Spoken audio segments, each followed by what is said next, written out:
cho nên là tự nhiên tới chừng cả đó, còn này tới chừng cả, chưa tới chừng bò, chưa tới ở thái, tôi bỏ rồi nó, gì lố kinh con, chặt phong dư, thì tên con tên mỏ, tên gì, này bỏ lố, giờ là cổ lố thế, cô bỏ ở nhớ rồi nó,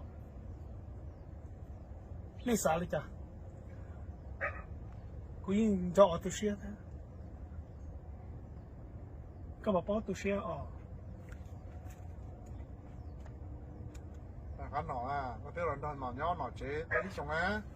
Các bà bỏ tôi xia. Sợ, vì cho con một nó mỏi, cho con một giờ không giờ được con à. Sợ cho con nói luôn mò kì, các bà mua chờ ra đây của cho con nó mò, cho con một giờ không giờ, nó nói chúng nó nói nó khổng của tuần trẻ con rồi. Giờ như hộp tôi cho ít tập mà có một cái sơn gió lên gió tôi trẻ con ấy. Chả có cái lúc trẻ nọ, thì hôm nay có xe có chạy nhỏ tàu nào, cái lúc này là nhóm này cái nó có bé cho bó cho xong rồi nó sẽ nó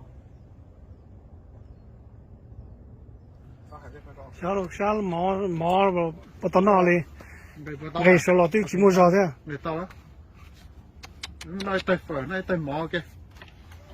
Bắt đầu chúng mua nhiều là thu mua bếp lấy cho nó thu cho một thứ. Thu cho lò này nó vậy, thu cái có cho họ từ nung cho tí lâu to vậy. Khâu là chúng mình sát trâu lên thế, sao mua vô, một cây sao mua một tàu lên thế, chúng mình không món no đâu. ổn đấy. Ai? Cái gì đó coi mà. Chỉ có.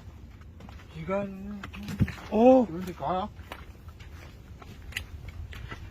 Anh nói bé quá, nên cho cụ bé ở chỗ ông nói promo, thế, ít bé mà chắc là, cho nhiều món nó.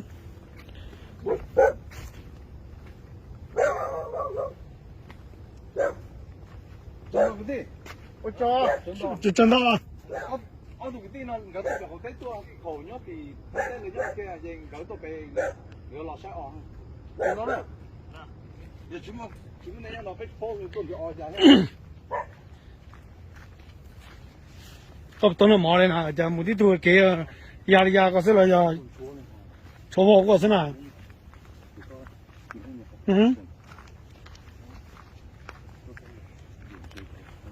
Đây, cái số là giờ này tiền à, chưa order, thế tụi phong dùng nhá, thì họ cho bé xí lú họ xí chè, rồi thì cơn tài, tôi sẽ thấy nó là những chuyện mà xả thì chỉ bỏ trên này nó cứ như chỗ là, cho yêu ba này thôi thì yêu ba đó,